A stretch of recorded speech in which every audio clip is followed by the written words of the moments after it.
ہم کسی کے دل میں جھانک نہیں سکتے، یہ جان نہیں سکتے کہ کون ہمارے ساتھ کتنا مخلص ہے، لیکن وقت اور رویے جلد ہی یہ احساس دلا دیتے ہیں۔ جو لوگ طاقت رکھتے ہوئے بھی کچھ نہ کریں سوائے صبر کے، ان سے زیادہ خطرناک انسان کوئی نہیں۔ وہ اپنے صبر سے ہی سامنے والے کی دنیا اور آخرت خراب کروا دیتے ہیں۔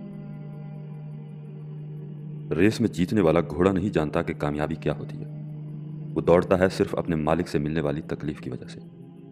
تو آپ کبھی بھی اپنے آپ کو تکلیف میں پاؤ تو سمجھ جانا کہ تمہارا مالک خدا چاہتا ہے کہ جیت تمہاری ہو۔ چھوٹا بن کے رہو گے تو ہی بڑی بڑی رحمتیں ملیں گی، کیونکہ بڑا ہونے پر تو ماں بھی گود سے اتار دیتی ہے۔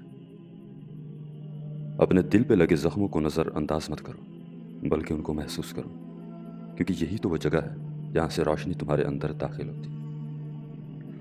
اگر تمہیں سب راستے بند نظر آئیں تو وہ تمہیں ایسا پوشیدہ راستہ دکھا دے گا جس کے بارے میں کوئی جانتا نہیں ہوگا۔ آپ کا جواب دینا آپ کی سب سے بڑی طاقت ہے۔ منفی لوگوں اور چیزوں کے متعلق جواب دینا جتنا کم کرتے جاؤ گے آپ اتنا ہی پرسکون رہو گے۔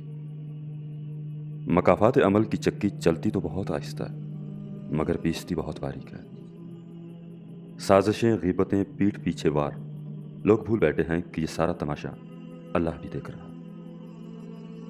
معاشرے کے بدترین لوگ وہ ہیں جو کمزور کی غلطی پر شور مچاتے ہیں، طاقتور کی غلطی پر مجرمانہ خاموشی اختیار کرتے ہیں۔ زندگی میں ہمیشہ وہ لوگ پرسکون رہتے ہیں جو پوری نہ ہونے والی خواہشوں سے زیادہ ان نعمتوں پر شکر کرتے ہیں جو انہیں پروردگار عالم نے عطا کی۔ دولت اور عہدے انسان کو عارضی طور پر بڑا کرتے ہیں، لیکن انسانیت اور اچھا اخلاق انسان کو ہمیشہ بلند درجے پر رکھتا ہے۔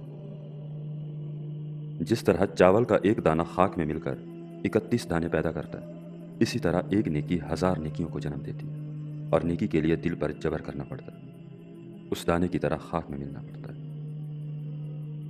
ریت کے ذروں کو ہوائیں اڑاتی پھرتی، مگر ریت کے ذرے جب مل کر پہاڑ بن جائیں تو کوئی طوفان بھی ان کو ہلانے میں کامیاب نہیں ہوتا۔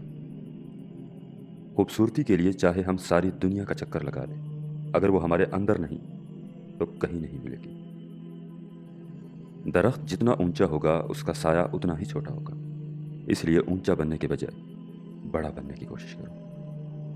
علم یہ نہیں کہ بات کتنی گہری ہے اور الفاظ کتنے مشکل ہیں، علم یہ ہے کہ بات کتنی ضروری ہے اور الفاظ کتنے سادہ ہیں۔